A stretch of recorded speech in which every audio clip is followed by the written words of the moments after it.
بسم اللہ الرحمن الرحیم۔ سورہ فرقان ہم پڑھے ہیں۔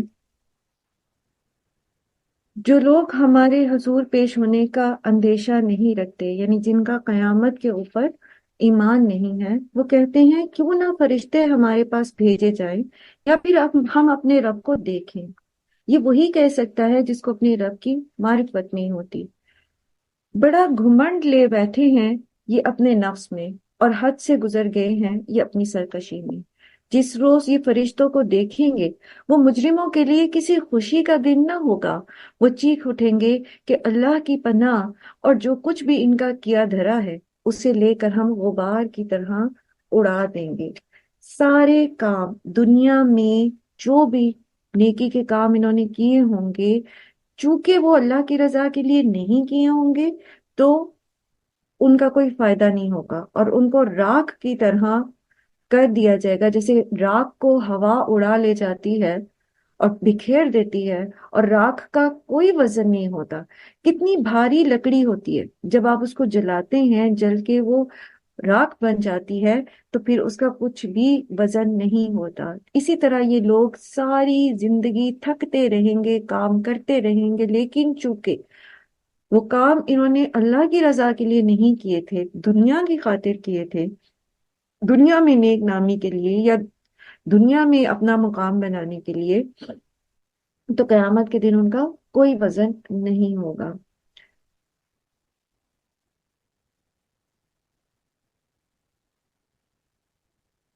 نبی صلی اللہ علیہ وآلہ وسلم فرماتے ہیں کہ میں اپنی امت کے ان لوگوں کو ضرور جانتا ہوں جو تہامہ کے پہاڑوں کی طرح نیکیاں لائیں گے، مگر اللہ انہیں غبار بنا کر اڑا دیں گے۔ وہ تمہارے ساتھ قیام بھی کریں گے، مگر اکیلے میں وہ کام کریں گے جو اللہ نے منع کیے ہیں۔ یعنی دنیا لوگوں کے سامنے جو ہے وہ نیکی کے کام، اور اکیلے میں اللہ کے محرمات کی کا ارتکاب۔ یہ بہت زیادہ کانشیس ہونے کی ضرورت ہے۔ اگر ہم سب کے بیچ میں تو فرما برداری کرتے ہیں اللہ کی، لیکن جب ہم اکیلے ہوتے ہیں تو اپنے نفس کی شرارت کا، اپنے نفس کی اکساہٹ کا شکار ہو کے غلط کام کرتے ہیں، تو اس کا مطلب یہ ہے کہ ہم نیک نہیں ہیں، ہم اچھے نہیں ہیں۔ کیونکہ اصل میں تو نیکی یا اچھائی یہ ہے کہ بندہ بغیر دیکھے اللہ سے ڈرے۔ لوگوں کے سامنے برے کام نہ کرنا تو گویا لوگوں سے ڈرنا ہو گیا نا، تو ان نیکیوں کا بھی پھر اجر نہیں ملتا۔ اللہ تعالیٰ سے ہمیں ہمیشہ اپنے نفس کے شر سے جو ہے وہ پناہ لیتے رہنا چاہیے۔ بس وہی لوگ جنت کے بس وہی لوگ جو جنت کے مستحق ہیں اس دن اچھی جگہ ٹھہریں گے، اور دوپہر گزارنے کا عمدہ مقام پائیں گے۔ آسمان کو چیرتا ہوا ایک بادل اس روز نمودار ہوگا، اور فرشتوں کے پرے اتار دیے جائیں گے۔ اس روز حقیقی بادشاہی صرف رحمان کی ہی ہوگی۔ دنیا میں تو اللہ تعالیٰ ہر کسی کو کوئی نہ کوئی اختیار دیے ہوئے ہیں آزمائش کے لیے، اور وہ مختصر اور عارضی اختیار کو پا کے سمجھتا ہے کہ وہ گویا کوئی بہت بڑا مالک ہے اس دنیا میں، کوئی بادشاہ ہے، اور وہ خدا بن کے بیٹھ جاتا ہے۔ وہ لوگوں کو کے اوپر ایسے ظلم کرتا ہے، یا ایسے ان کا حق مارتا ہے، یا ایسے انہیں ڈی گریڈ کرتا ہے جیسے وہ سمجھتا ہے کہ سب اسی کا ہے، وہ حقیقی مالک ہے۔ لیکن وہ حقیقی مالک تو نہیں ہے، حقیقی مالک تو رحمان ہے، اور مالک کی یوم الدین سے فلاح ہے۔ اس روز حقیقی بادشاہی ظاہر ہو جائے گی، سب کو پتہ چل جائے گا کہ بادشاہوں کا بادشاہ جو ہے اور الملیک جو ہے وہ صرف رحمان ہے۔ اب منکرین کے لیے بڑا سخت دن ہوگا۔ ظالم انسان اپنا ہاتھ چبا ڈالے گا، غم سے، غصے سے، حسرت سے، اور کہے گا کہ کاش میں نے رسول کا ساتھ دیا ہوتا، ہائے میری کمبختی، کاش میں نے فلاں کو دوست نہ بنایا ہوتا، کاش میں نے فلاں کو دوست نہ بنایا ہوگا۔ دوستی جو ہے انسان کی، جیسے اللہ کے رسول صلی اللہ علیہ وآلہ وسلم نے فرمایا، انسان اپنے دوست کے دین پر ہوتا ہے۔ اسی طرح آپ نے فرمایا کہ دنیا میں جس کے ساتھ محبت ہوتی ہے، آخرت میں اسی کے ساتھ جو ہے اس کو جمع کیا جائے گا۔ پھر آپ نے اچھے اور برے ساتھی کا جو اثر ہوتا ہے ہمارے اوپر، اس کی ایک بڑی خوبصورت مثال بیان کی کہ نیک ساتھی جو ہوتا ہے، نیک دوست جو ہوتا ہے، اس کی مثال کستوری بیچنے والے جیسی ہے. یعنی ایسا نیک دوست جو اللہ کو یاد رکھتا ہے، آپ کو اللہ کے ساتھ جوڑتا ہے، وہ بالکل ایسا ہے جیسے کوئی خوشبو بیچنے والا. تو جب آپ کسی خوشبو کی دکان میں جاتے ہیں تو آپ وہاں سے خوشبو نہ بھی خریدیں تو بھی آپ جیسے خوشبو ٹیسٹ کرتے ہیں، یا وہاں ایک خوشبو پھیلی ہوئی ہوتی ہے تو آپ کے کپڑوں کے اندر وہ ایبزارب ہو جاتی ہے. تو آپ سے نے فرمایا تو اگرچہ اس سے خوشبو نہ بھی خریدے تب بھی تو اس کے اثرات لے کر آئے گا، یعنی خوشبو کے اثرات لے کر آئے گا. تو ایسے لوگوں کے پاس جب انسان بیٹھتا ہے تو وہ بہترین وائبس لے کر آتا ہے، وہاں سے پازیٹیو وائبس لے کر آتا ہے. اس کا دل جو ہے وہ پیوریفائی ہوتا ہے. اسی طرح جو برا دوست ہوتا ہے، برا شخص ہوتا ہے، اس کی مثال جو ہے وہ بھٹی دہکانے والے کی جیسی ہے. تو اگر آپ سے نے فرمایا اگر تو وہاں بیٹھ کے بھٹی نہ بھی دہکائے، یعنی اس کا کاروبار نہ بھی کرے بھٹی کا، تب بھی اس کی کالک لے کے اٹھے گا.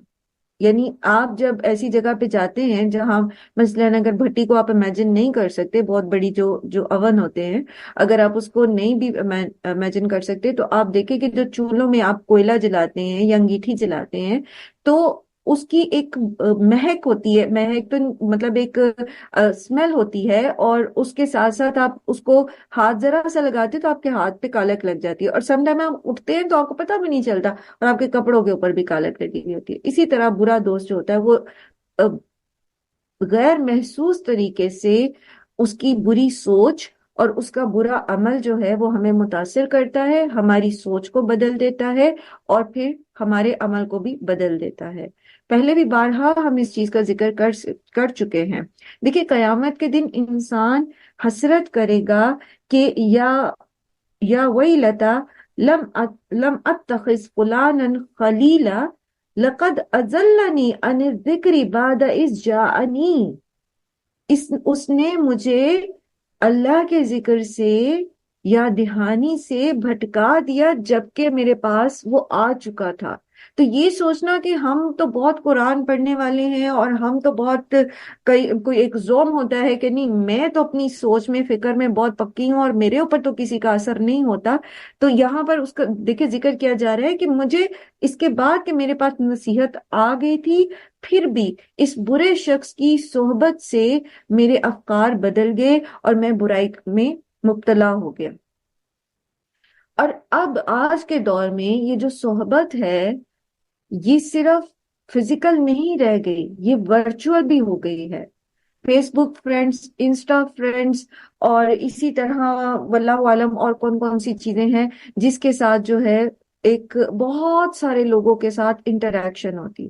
اور صرف لوگ نہیں، لوگوں سے اگر آپ چیٹ نہیں بھی کرتے تو ان لوگوں کی جو سوچ ہوتی ہے جو وہ آپ کی فیڈ پہ آ جاتی ہے، آپ کے فیس بک پیج پہ آ جاتے ہیں ان کے میسج، ان کی سوچ، وہ چاہے کوئی پوسٹ ہے، کوئی ویڈیو ہے، کوئی آڈیو ہے، ان کا سٹیٹس واٹس ایپ کا کچھ بھی، وہ ان کی سوچ اس مختلف طریقے سے آپ تک آتی ہے. اور جب آپ مسلسل ایسے لوگوں کی فیڈز جو ہوتی ہیں، ان کی پوسٹ جو ہوتی ہیں وہ پڑھتے رہتے ہیں اور سنتے رہتے ہیں اور ایسی ویڈیوز دیکھتے رہتے ہیں، ایسی چیزیں جو اب ہم نے سیکھا تھا نا کہ جو چیز ہماری آنکھ اور کان سے ہمارے اندر داخل ہوتی ہے وہ ہماری سوچ پہ اثر کرتی ہے.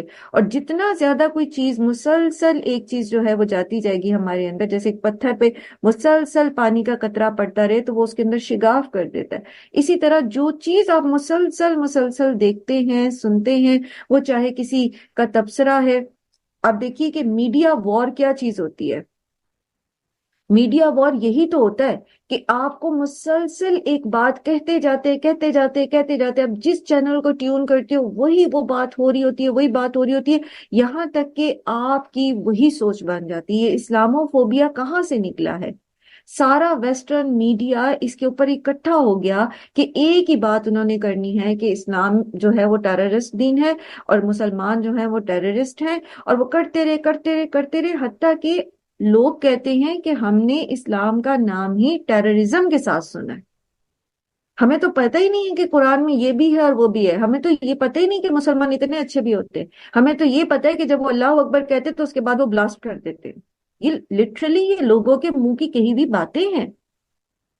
تو ایسا کیوں ان کی سوچ بن گئی جبکہ وہ کسی مسلمان سے نہیں ملے تھے، جبکہ وہ اسلام کو انہوں نے پڑھا سیکھا نہیں، دیکھا نہیں. میڈیا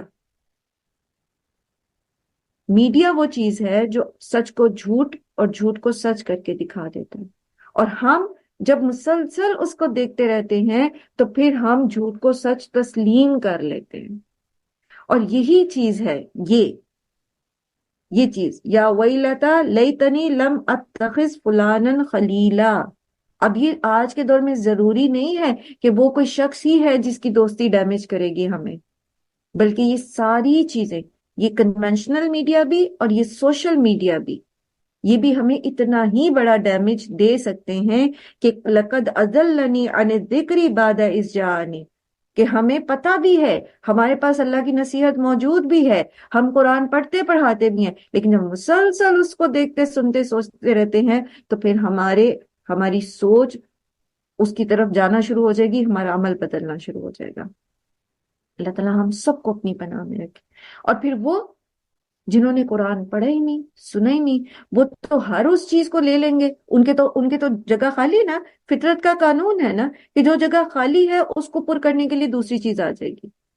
کوئی بھی مثال آپ لے لیں، افراد جب چلے جاتے ہیں دنیا سے، ان کی جگہ دوسرے افراد آ جاتے ہیں. جیسے گرم ہوا اوپر اٹھتی ہے تو اس کی جگہ لینے ٹھنڈی ہوا آ جاتی ہے. اسی طرح جب وہ کہتے ہیں نا خالی دماغ شیطان کا گھر ہوتا ہے، تو جب ہمارے اندر پازیٹو یا درست تعلیم موجود نہیں ہوتی اور ہم اس کو مسلسل نرش نہیں کرتے رہتے، تو پھر جو غلط فاسد چیزیں ہوتی ہیں وہ ان کی جگہ پر کرنے پہنچ جاتی ہیں. تو پھر یہاں پر تو وہ بھی خطرے میں ہیں اس سچویشن میں جو قرآن کو پڑھتے سیکھتے سکھاتے ہیں. وہ بھی اگر قرآن کی بجائے ان چیزوں کو مسلسل وقت دیں گے تو ان کی تھاٹ ڈیمیج ہوگی.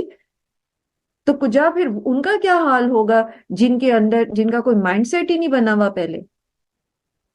تو قیامت کے دن وہ شخص جو ہے اپنے ہاتھوں پہ کاٹے گا اور کہے گا کہ کاش میں نے فلاں کو دوست نہ بنایا ہوتا، کاش میں نے فلاں جگہ فلان جو ہے وہ ایپ کو انسٹال نہ کیا ہوتا، کاش میں نے اس کے اوپر اتنا ٹائم نہ لگایا ہوتا. تو یہ جو قیامت کی حسرتیں ہیں نا، سبحان اللہ، ہمارا رب اتنا رحیم ہے کہ یہ علم غیب کا علم ہے جو اللہ تعالیٰ نے ہمیں دیا ہے. یہ جو قیامت کے دن ہونے والی کنورسیشنز ہیں، قیامت کے دن ہونے والے احوال ہیں، یہ اللہ نے ہمیں آج ہی بتا دیے. اور آج جب کہ ہماری سانس چل رہی ہے، آج جب کہ ہم درست کر سکتے ہیں معاملات کو، تو پھر ہم اس حسرت کے دن کی حسرت سے بچ جائیں، کیونکہ اس وقت کا کاش فائدہ نہیں دے گا. آج اگر ہم غور و فکر کر لیتے ہیں، اپنا محاسبہ خود کر لیتے ہیں، تو پھر کیا ہوگا؟ پھر ہم قیامت کے دن کی اس حسرت سے بچ جائیں گے. پھر اس دن کیا ہوگا؟ ہم کیا کہیں گے؟ ہاؤ مقرؤ کتابیہ، ہاؤ مقرؤ کتابیہ انی ظننت انی ملاق حسابیہ. مجھے یقین تھا کہ میرا حساب کتاب ہونا ہے، اسی لیے میں ڈر کے اپنے گھر والوں میں زندگی گزارتا تھا. میں دنیا میں گم نہیں ہو گیا تھا، میں نے دنیا کو ایک امتحان گاہ کے طور پہ لیا تھا، اس کی خوشیوں کو، اس کے غموں کو، اور میں کامیاب ہو گیا. ہاؤ مقرؤ کتابیہ، آؤ دیکھو میرا نامہ اعمال، دیکھو اللہ تعالیٰ نے مجھے پاس کر دیا، دیکھو مجھے جنت میں بھیجا جا رہا ہے. سبحان اللہ. اللہ تعالیٰ ہمیں توفیق دے اس قرآن کے ذریعے ہم اپنی زندگیوں کو مزین کر سکیں، درست کر سکیں. پھر کرنا کیا ہے؟ اب یہ بات ہم نے پڑھ لی، سیکھ لی، اب کرنا کیا ہے؟ کرنا یہ ہے، آج ہم سب نے یہ کرنا ہے کہ ہم ذرا اپنا سارے دن کی، رمضان کے علاوہ بھی، ٹھیک ہے، تھوڑا سا ذہن کو دوڑائیں. رمضان کے علاوہ بھی ہم دیکھیں کہ ہمارا سارا دن کتنے گھنٹے کس کام میں لگتے ہیں. ٹھیک ہے، اس کے بعد پھر ہم اس کو دیکھیں کہ ان میں سے کتنے کام ہیں جو اللہ کی رضا کی خاطر ہم کرتے، اور وہ کتنے کام ہیں جو اللہ کے ذکر سے دور کرنے والے ہیں. پھر ہم ایک دوسری لسٹ بنائیں اور اس میں ہم دیکھیں کہ یہ سارے دن کے اندر ہم اپنا وقت کن لوگوں کے ساتھ گزارتے ہیں، ہمارے فرینڈس میں کون کون ہیں، اور کس طریقے سے ہمارا ان کے ساتھ کتنا فریکوینٹ انٹریکشن ہے، یعنی وہ کتنا ہماری سوچ کے اوپر اثر انداز ہے. ہم ان کی کتنی بات مان رہے ہیں. تو کیا وہ کرائٹیریا یہ ہے کہ اگر وہ آپ کو اللہ کے قریب کریں تو پھر تو ٹھیک ہے، لیکن اگر وہ آپ کو اللہ سے دور کریں، اگر وہ آپ کے اندر شکوے شکایتیں پیدا کریں، اگر وہ آپ کو اللہ سے بدگمان کریں، اگر وہ آپ کے اعمال کو غیبتوں، چغلیوں اور جھوٹ اور اس طرح کی چیزوں سے جو اللہ کی ناراضگی کے کام ہیں ان کے ساتھ بھریں، تو پھر اچھی بات ان تک پہنچائیں اور تھوڑا سا فاصلہ کر لیں جب تک کہ وہ بھی اس اچھی بات کے اوپر عمل کرنے والے بنے. بالکل چھوڑنے کی ضرورت نہیں ہے، الا یہ کہ آپ بالکل مایوس ہو جاتے ہیں اور آپ کو اپنے ایمان کی فکر لگ جاتی ہے کہ اگر میں اس کے ساتھ رہا تو میرا بھی ایمان جائے گا، تب تو آپ پھر دور ہو جائیں، مشرق اور مغرب کا بوت کر لیں. لیکن اگر آپ کو کوئی اس کے اندر خیر کی چنگاری نظر آتی ہے تو بالکل نہ چھوڑیں، لیکن یہ کہ بہت زیادہ ٹائم اس کے ساتھ سپینڈ نہ کریں. تو اس دن ظالم کہے گا اپنے ہاتھ کو چبا کر، وہ کہے گا کہ کاش میں نے رسول کا ساتھ دیا ہوتا، اپنے پیارے نبی صلی اللہ علیہ وآلہ وسلم کی سنتوں پر عمل کیا ہوتا. ہائے میری کم بختی، کاش میں نے فلاں شخص کو دوست نہ بنایا ہوتا، اس کے بہکائے میں آ کر میں نے وہ نصیحت بھی نہیں مانی جو میرے پاس آ چکی تھی. اور شیطان جو ہے وہ انسان کے حق میں بڑا ہی بے وفا نکلا.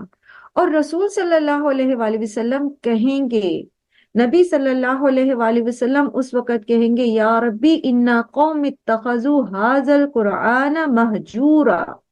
اور حجر کا جو ہے یہ دو معنی نکلتے ہیں. ایک تو یہ کہ چھوڑ دینا، جیسے آتا ہے نا وَاہْجُرْهُمْ حَجْرًا جَمِيلًا، آپ ان کو چھوڑ دیجئے خوبصورت طریقے سے چھوڑنا. ایک تو یہ ہے اس کا معنی. اور دوسرا معنی ہے اس کا تضحیق کا اشارہ، نشانہ بنانا، کسی بات کا مذاق اڑانا.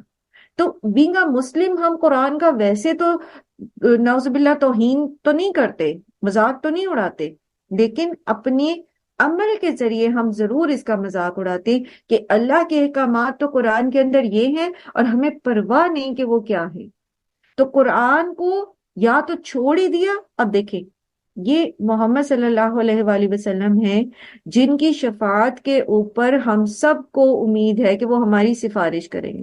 یہ محمد صلی اللہ علیہ وآلہ وسلم ہیں جن کے لیے ہمیں امید ہے کہ وہ حوض کوثر پر ہوں گے اور وہ اپنی امت کو وہاں سے پانی پلائیں گے، تو پھر حشر کے میدان میں اور آگے اس کو کبھی پیاس نہیں لگے گی. ہم؟ لیکن یہ فیورز وہ کس کو دیں گے اللہ کے اذن سے؟ ان کو جنہوں نے قرآن ہی چھوڑ دیا. وہ قرآن جس کو پہنچانے کے لیے نبی صلی اللہ علیہ وآلہ وسلم نے اپنی جان کو ہلکان کر رکھا تھا. فَلَعَلَّكَ بَاخِعٌ نَفْسَكَ، ایسا لگتا ہے کہ آپ اپنی جان کو ہلاک کر دیں گے کہ وہ اس قرآن پر ایمان نہیں لا رہے. تو جنہوں نے اپنی جان کو ہلاکت میں ڈال کر ہم تک یہ قرآن پہنچایا، کیا وہ ان لوگوں کی سفارش کریں گے، ان کو حوض کوثر پہ پانی پلائیں گے جنہوں نے اس قرآن کو چھوڑ رکھا ہے؟ اور قرآن کو چھوڑنا یا اس کی تضحیق کرنا، اس میں یا تو اس کو پڑھنا ہی نہیں، یا پھر یہ کہ پڑھ تو لینا لیکن اس کا جو مقصد ہے اس کو اگنور کر دینا. پھر سمجھ بوجھ کر، سمجھتے بوجھتے جب عمل کا وقت آتا ہے تو اس کو پیٹ پیچھے پھینک دینا. اور اسی طرح جان بوجھ کر، سمجھتے بوجھتے اس کو جھٹلا دینا، عمل کے ذریعے جھٹلا دینا. اور پھر اس قرآن کو دنیا کمانے کا ذریعہ بنا لینا. اللہ ہم پہ رحم کرے، اللہ ہم پہ رحم کرے.